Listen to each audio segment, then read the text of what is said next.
Imaginez-vous vous réveiller un jour et découvrir un secret enfoui au plus profond des pages de la Bible, un secret si puissant qu'il pourrait changer tout ce que vous pensiez savoir sur Dieu et votre foi. Et si je vous disais que les noms que nous avons toujours utilisés pour Dieu et Jésus ne sont peut-être pas du tout les vrais noms, ce n'est pas seulement une théorie, c'est une révélation qui remet en question des siècles de tradition et de traduction. Êtes-vous prêt à découvrir la vérité cachée et à approfondir votre connexion avec le Créateur? Dans la riche tapisserie de la littérature biblique, un nom est bien plus qu'une simple étiquette.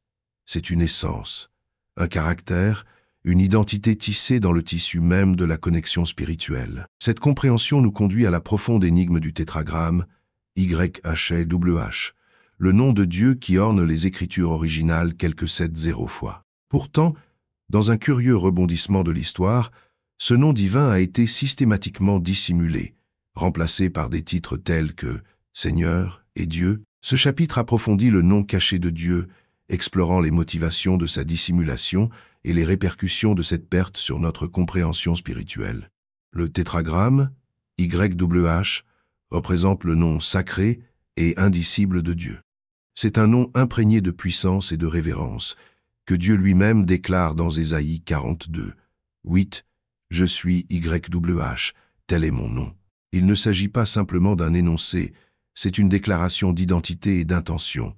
Mais comment se fait-il que ce nom profond soit obscurci dans la traduction? Pour comprendre, nous devons voyager dans le monde antique, où les motivations religieuses et politiques tissaient une toile complexe autour du texte sacré. Pendant l'exil babylonien, la tradition juive a développé un profond sentiment de révérence et de peur concernant la prononciation du nom de Dieu. Pour éviter de prendre ce nom en vain, la pratique consistant à dire « Adonai Seigneur » s'est développée comme substitut lors des lectures. Cette pratique perpétue la prudence et le respect, mais initie également une prise de distance par rapport à l'expression originelle de l'identité divine. La traduction des Écritures hébraïques en grec, connue sous le nom de Septante, a encore aggravé cette substitution. Le nom YHWH a été rendu par Kyrios Seigneur, une décision qui n'a pas été prise à la légère, mais influencée par un désir d'assimilation et de compréhension culturelle plus large. Ici, nous voyons la tension entre la préservation de l'exactitude linguistique et la garantie de l'accessibilité à un public diversifié. L'impact du remplacement de YHWH par des titres génériques se répercute sur la vie spirituelle et religieuse, créant un gouffre linguistique et spirituel. Les noms dans la tradition biblique ne sont pas des étiquettes superficielles. Ils résument souvent la mission, le caractère et la relation entre le divin et l'humanité. En remplaçant le nom distinct de Dieu par des titres, le lien profond et personnel voulu par le scénario original a été dilué. Considérez la résonance émotionnelle lorsque vous appelez quelqu'un par son vrai nom plutôt que par un titre généralisé. Dans les relations, l'utilisation d'un nom approfondi évoque une proximité, une compréhension qui transcende la simple connaissance. Le nom caché de Dieu suggère une perte inhérente d'intimité et de franchise dans notre invocation et notre compréhension du divin. Il s'agit d'une dissonance spirituelle, un fossé entre l'essence scripturaire et notre culte actuel. De plus, la perte n'est pas uniquement rituelle ou linguistique. Cela s'étend à la compréhension spirituelle. Dans les récits bibliques, le plus grand respect et révérence est accordé au caractère et au commandement de Dieu. En masquant son nom, nous sapons par inadvertance une pierre angulaire de sa révélation à l'humanité. YHWH n'est pas n'importe quel nom, c'est uniquement divin, révélateur de l'existence éternelle, de l'autosuffisance et de la nature illimitée de Dieu. Ésaïe 42, 8 nous rappelle de manière poignante l'importance que Dieu accorde à son nom. C'est là un appel à restaurer ce qui a été caché, à honorer la nuance et le poids porté par la parole YHWH. S'engager avec ce nom non caché invoque une nouvelle dimension d'adoration et de révérence, soulignant que la vérité réside dans le pouvoir. La restauration de son nom agit comme un canal pour une plus grande connexion avec le sacré. Cette compréhension suscite également une réflexion et une transformation personnelle. En tant qu'individu en quête de sens et de connexion divine, la lutte avec le nom de Dieu ouvre des perspectives de compréhension plus profondes. Il s'agit de retrouver une relation personnelle avec le Créateur dans sa plus grande authenticité linguistique et spirituelle. Cette restauration redonne vie à la foi, invitant les croyants à un voyage où l'histoire, la langue et la spiritualité s'entremêlent profondément. Ainsi, la révélation du nom caché de Dieu est plus qu'une curiosité académique. C'est un retour à l'essence de l'interaction divine-humaine telle que prévue dans les textes originaux. C'est un encouragement à approfondir, à aborder les Écritures et la foi avec un engagement envers l'authenticité, et à célébrer la profonde simplicité de prononcer un nom aussi sacré que YHWH, malgré des siècles de dissimulation, reste toujours aussi époustouflant et pertinent. En dévoilant ce mystère, les croyants sont invités à redécouvrir leur place au sein du récit divin, forgeant un lien renouvelé et revigoré avec leur Créateur. Alors que nous approfondissons notre compréhension de la communication de Dieu avec l'humanité, nous nous préparons à explorer la transformation d'un autre nom sacré, celui du Sauveur, un discours fascinant sur la façon dont le nom Yeshua, incarnant le sens Uriach, sauve, a évolué au sein du contexte culturel et historique, creuset du concile de Nicée du IVe siècle. Dans les premiers jours du mouvement chrétien naissant, un changement profond s'est produit, un changement qui allait se répercuter à travers l'histoire et remodeler la façon dont les croyants se rapporteraient à leur Sauveur. Cette transformation n'était pas simplement une question de sémantique ou une curiosité linguistique, ce fut un moment charnière qui résumait l'interaction dynamique entre la foi, la langue et l'identité. L'exploration du contexte historique entourant la période de transformation du IVe siècle, en particulier les répliques du Concile de Nicée, nous offre une compréhension plus claire de la façon dont le nom Yeshua, incarnant la puissante déclaration « Y sauve », a évolué pour devenir le nom de Jésus, et comment cette évolution aurait pu avoir un impact sur le lien spirituel entre l'humanité et le divin. Au cœur de cette transformation se trouve le contexte historique fourni par le Concile de Nicée en 325 après JC, un rassemblement convoqué par l'empereur Constantin. Cette assemblée cherchait non seulement à résoudre les conflits théologiques de l'époque, mais marquait également une intégration significative de la foi chrétienne dans la culture romaine. Cette intégration comportait cependant ses défis, principalement la nécessité de rendre la religion en pleine expansion accessible et attrayante pour une société romaine diversifiée et multiculturelle. Les noms, profondément liés à l'identité et à la tradition, sont naturellement devenus des sujets d'adaptation.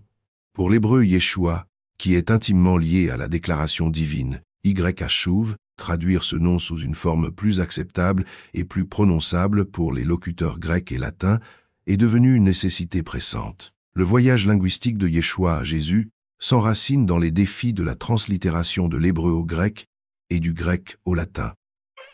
Cet ajustement ne concernait pas seulement la traduction phonétique, mais était également guidé par les exigences grammaticales de la langue grecque qui, contrairement à l'hébreu, exigeait un nom déclinable. Issou a fourni une forme conforme aux normes linguistiques grecques, mais la transition a pu être subtilement remodelée les perceptions culturelles de la signification du nom. En transition vers le latin Jésus, le nom a conservé ses adaptations antérieures, mais emportait avec lui des siècles de couches d'interprétation accumulées. À première vue, cette transformation peut sembler purement linguistique, mais les noms dans la tradition biblique le sont bien plus. Ils représentent l'identité, l'autorité et la mission divine. Le nom original Yeshua est fourni avec une intervention divine directe dans Matthieu 1, 20 et 1, et c'était plus qu'une étiquette, c'était un énoncé de mission, la délivrance des gens. Le pouvoir du nom réside dans sa promesse et sa signification divine.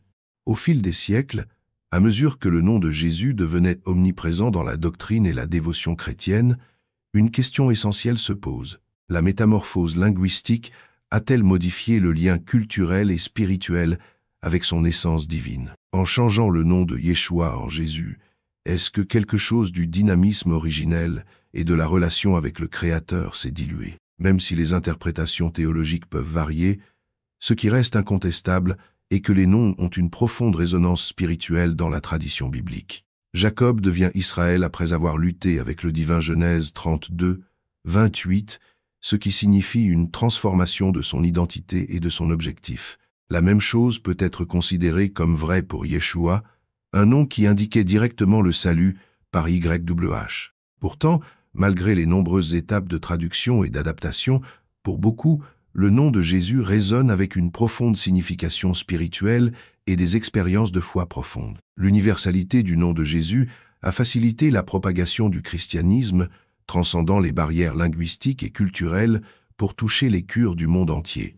Ce qui pouvait initialement sembler un compromis linguistique pourrait sans doute être considéré comme une adoption courageuse d'espoir et de foi pour toute l'humanité, un témoignage de l'adaptabilité et de la résilience des histoires sacrées à travers d'innombrables langues et traditions. Réfléchir sur cette histoire encourage les croyants d'aujourd'hui à explorer, comprendre et embrasser la richesse de la tradition biblique dans toutes ses dimensions. Qu'il s'agisse d'invoquer le nom de Yeshua ou de Jésus, cela sert d'appel à se souvenir du pouvoir intrinsèque à ces noms, le pouvoir de sauver, de transformer et de connecter le croyant au divin. Ces noms symbolisent la relation entre le Créateur et sa création, servant de puissants rappels de la fidélité insondable de YHWH. Alors que nous considérons ces noms comme sacrés, nous sommes encouragés à nous engager profondément dans notre foi, en méditant sur le pouvoir de transformation contenu dans chaque parole prononcée. Car en comprenant la transformation du nom du Sauveur, nous nous rapprochons de la compréhension du plan divin et de la place que nous y occupons, en nous éveillant aux appels intimes d'un Dieu qui cherche continuellement à révéler son essence à l'humanité. Dans la danse sacrée entre l'énonciation et la résonance divine se cache une vérité qui a résonné à travers les annales du temps. Le vrai nom de Dieu est plus que de simples syllabes enchaînées. C'est une source profonde de pouvoir spirituel. Lorsque nous parlons de YHWH, nous ne plongeons pas dans le domaine des reliques linguistiques, mais entrons dans le sanctuaire de l'essence et de la présence de Dieu. Alors que nous nous tenons sur cet ancien seuil, le voile se lève pour révéler l'immense potentiel contenu dans la prononciation du nom divin. Exode 3, 15 nous donne un aperçu de cette réalité sacrée. Alors que Moïse se tenait devant le buisson ardent, une voix cria, appelant crainte et attention. Jéhu Suisse, puis Jéhu Suisse, a déclaré Dieu, révélant un nom qui résume non seulement l'identité mais l'existence elle-même. La révérence inhérente à ce moment souligne l'ampleur de l'invocation du nom de YHWH. Chaque syllabe résonne avec l'autorité et la présence divine, invitant ceux qui l'invoquent à une relation qui transcende la communication ordinaire. Le vrai nom de Dieu devient une porte, un portail spirituel, à travers lequel les croyants peuvent expérimenter une connexion plus profonde avec le Proverbe 18, déclare « Le nom de l'Éternel est une tour fortifiée, les justes y courent et sont en sécurité. » Ici, le nom lui-même est représenté comme un refuge, une place forte offrant protection et sécurité. Cette métaphore s'étend au-delà des images concrètes, symbolisant la sécurité spirituelle trouvée dans l'étreinte de la véritable identité. Connaître et invoquer ce nom, c'est entrer dans un domaine où le pouvoir divin devient tangiblement accessible. Pour saisir la puissance spirituelle tissée dans le nom de YHWH, il faut s'aventurer au-delà de la surface et s'immerger dans les profondes implications de l'appel de ce nom. C'est une invitation à assister à une transformation, non pas à une simple altération, mais à une métamorphose profondément enracinée dans l'âme. En prononçant ce nom, les croyants s'alignent sur le dessein divin, invitant la puissance de Dieu à œuvrer puissamment en eux et à travers eux. Restaurer le vrai nom ouvre des voies pour accéder au pouvoir divin de manière sans précédent. Cette restauration sert de lentille correctrice, permettant aux croyants de voir le monde et leur voyage spirituel avec une clarté renouvelée. Cela revient à remplacer un miroir déformé par un miroir clair, dont le reflet révèle non seulement la vérité, mais permet également à ceux qui le regardent d'incarner cette vérité. Le nom YHWH n'est pas seulement une relique de l'histoire, mais un témoignage vivant du dynamisme de la présence de Dieu à chaque instant. Considérez une vie vécue dans la compréhension de cette vérité, un croyant marchant avec confiance, habilité à influencer et à transformer le monde qui l'entoure. Imaginez la force qui coule à travers ceux qui invoquent YHWH, qui appellent un Dieu intimement connu par son nom. Chaque prière, chaque demande devient plus puissante, non pas grâce à l'éloquence humaine, mais parce qu'elle canalise la volonté divine à travers le nom qui porte le poids de l'identité et de l'amour de Dieu. À mesure que le paysage spirituel actuel évolue, nombreux sont ceux qui recherchent un sens et une connexion plus profond. Le vrai nom offre plus qu'un aperçu historique ou théologique, il offre une bouée de sauvetage au cœur du Créateur. Cette révélation propulse les croyants dans une foi plus profonde et inébranlable, les exhortant à s'engager avec audace dans leur dessein divin. Le pouvoir spirituel du vrai nom est une invitation, un appel à découvrir les profondeurs cachées de la connexion à YWH. Pour ceux qui acceptent cet appel, l'avenir n'est pas seulement une destination, mais un voyage de puissance, de présence et de grâce transformatrice. Dans les moments calmes de réflexion, lorsque la clameur du monde s'estompe et que l'âme se tend, le vrai nom résonne, nous rappelant que nous ne sommes jamais seuls, toujours tenus dans les bras de l'amour infini et de la puissance illimitée de YWH. Dans le flux et le reflux de la découverte spirituelle, arrive un moment où la connaissance transcende la simple curiosité et se transforme en un éveil, un appel qui invite à percevoir le monde à travers une lentille nouvellement nettoyée, vive et profondément percutante. Alors que nous approfondissons la restauration du vrai nom de Dieu, cet éveil devient tangible. Le nom YWH, autrefois obscurci par des siècles de traditions linguistiques et de traduction, se révèle comme un phare de l'identité divine. Ce moment de révélation n'est pas simplement un exercice académique. Cela signifie une profonde invitation aux croyants à subir un profond renouveau spirituel, une restauration non seulement de la compréhension, mais aussi de la relation. Le cheminement vers cette restauration propose une réévaluation de nos pratiques spirituelles et des éléments fondateurs de notre foi. L'acte d'invoquer le nom de YWH est plus qu'un exercice de nomenclature correcte, c'est une récupération d'un lien intime avec le divin. Cette récupération a le potentiel de catalyser une transformation personnelle et communautaire, ravivant une passion pour la vérité spirituelle et l'authenticité qui a des implications de grande envergure. Le mouvement mondial actuel vers la redécouverte du vrai nom de Dieu est plus qu'un phénomène socio-culturel. C'est une renaissance spirituelle.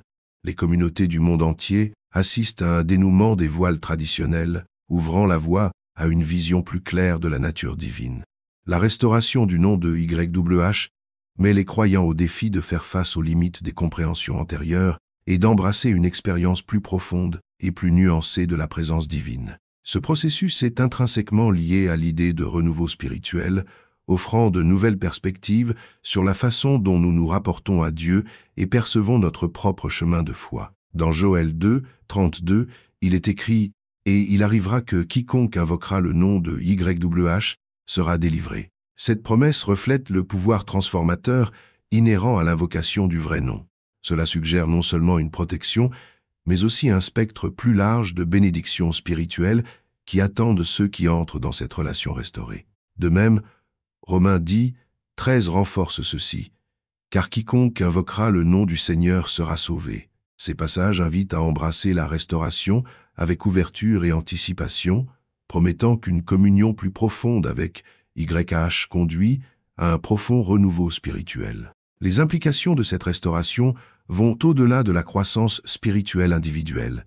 Ils résonnent à travers le tissu des systèmes de croyances et des pratiques communautaires. À mesure que les communautés commencent à incorporer le vrai nom de Dieu dans le culte et les disciplines spirituelles, un changement se produit, un passage d'une dévotion rituelle à une interaction énergique et dynamique avec le divin.